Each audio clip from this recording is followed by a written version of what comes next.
भोपाल के अशोका गार्डन के घर से पुलिस ने गुरुवार की रात छापा मारा। यहां से पुलिस ने करीब 32 लाख कटे फटे पुराने और नए नोट बरामद किए हैं। प्रारंभिक जांच में सामने आया कि युवक मनी एक्सचेंज का काम करता था। उसके पास से एक लेटर मिलने की बात भी सामने आई है। हालांकि पुलिस ने किसी तरह का पत्र मिलने से इनकार किया है।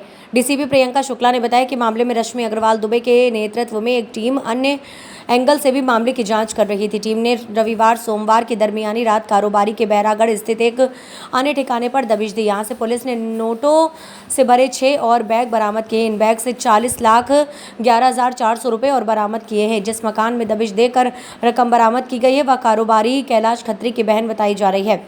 इस प्रकार बरामद कुल रकम 71,69,473 रुपये हो गई है। शुक्रवार को कार्यवाही के बाद अशोका गार्डन की तत्कालीन थाना प्रभारी वंदना लड़कड़ा को सस्पेंड कर दिया गया। आरोप था कि उन्होंने अधिकारियों को सूचना दिए बगैर ही कार्यवाही की थी।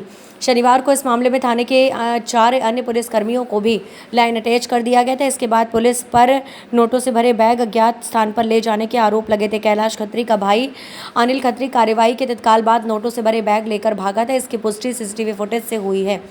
50 से अधिक कैमरों के फुटेज चेक कर पुलिस ने पाया है कि अनिल बैग पहले पंजाबी बाग के एक घर में लेकर गया। उसके बाद वह इन्हीं बैग को बैरागढ़ में रहने वाली अपनी बहन के घर छिपा आया था।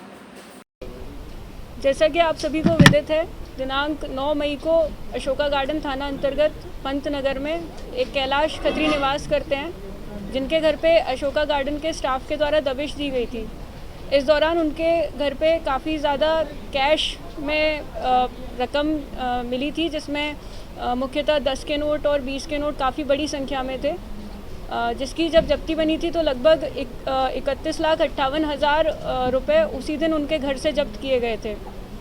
इसमें जिस पुलिस स्टाफ के द्वारा दबिश दी गई थी तो कुछ लापरवाहियाँ उनकी सामने आई थी, जिसमें दबिश के बाद जो गार्ड नहीं लगाई गई थी उस वजह से कैलाश खत्री की फैमिली को मौका मिला था कुछ पैसे वहाँ से खुर्द-बुर्द करने का। इसमें एडिशनल डीसीपी जोन 1 रश्मि अग्रवाल, एसीपी हबीबगंज मयूर खंडेलवाल और टीआई शेपुरा रघुनाथ शक्तावत, इनके नेतृत्व में टीम लगाई गई, जिसने खत्री फैमिली से पूरी पूछताछ की और जो भी सीसीटीवी फुटेज थे उनको एनालाइज़ किया, जिसमें यह समझ में आया कि खत्री फैमिली के द्वारा कुछ 5 से 6 बैग्स वहाँ से घर से मूव किए गए हैं और इसमें लगभग 5 से 6 चेंज ऑफ हैंड्स हुआ था उस अमाउंट का, जिसमें सबसे पहले उन्होंने अपने घर से पंजाबी बाग में सिस्टर रहती हैं उनके घर पे मूव किए। उसके बाद वहाँ से बैरागढ़ में उनकी सिस्टर रहती हैं वहाँ पे मूव किए।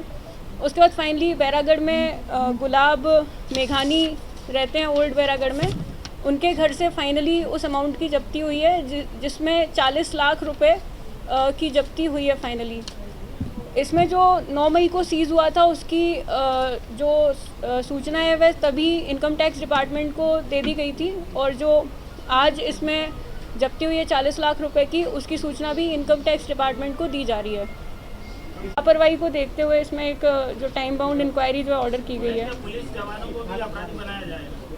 इसमें अभी कोई अपराध उनका नहीं समझ आया, लापरवाही ज़रूर है और जो टाइम बाउंड इंक्वायरी ऑर्डर की गई है उसमें जो भी तथ्य आते हैं उनका फाइनेंशियल इरेगुलरिटी से रिलेटेड कोई आपराधिक रिकॉर्ड नहीं है। एक कैलाश खत्री के भाई हैं अजय खत्री, जिनका क्रिमिनल रिकॉर्ड है काफ़ी ज़्यादा, लेकिन बाकियों का कोई ऐसा क्रिमिनल रिकॉर्ड नहीं है सीरियस। कहीं ना कहीं ऐसा नहीं लगता कि भाई सब इतने पुराने हैं, मैच्योर हैं और टीम जो है ऑलरेडी थाने के अंदर मैदानी पुलिस में कार्य कर रही है, सडन कोई मुखबिर सूचना दे और इतनी बड़ी राशि का कहीं होना पाया जाए और उसके बाद अपने आला अधिकारियों को सूचित ना किया जाए, कहीं ना कहीं पूरा पुलिस का प्लान तो नहीं लगता थाने स्तर पे कि लूट करनी है, पैसे निकालने हैं, गायब करवाने हैं। अब ये देखिए, यही लापरवाहियों को देख करके जो है सस्पेंशंस हुए हैं और एक टाइम बाउंड इंक्वायरी भी ऑर्डर की गई है। जो भी तथ्य आएंगे उस बेसिस पे कार्रवाई की जाएगी पुलिसकर्मियों के खिलाफ। इसमें जो है कुछ लापरवाहियाँ सामने आई थी टीम की, जिसमें सस्पेंशंस भी हुए हैं और उनके विरुद्ध एक टाइम बाउंड इंक्वायरी भी ऑर्डर की गई है, जो भी स्टाफ की लापरवाहियाँ सामने आई हैं।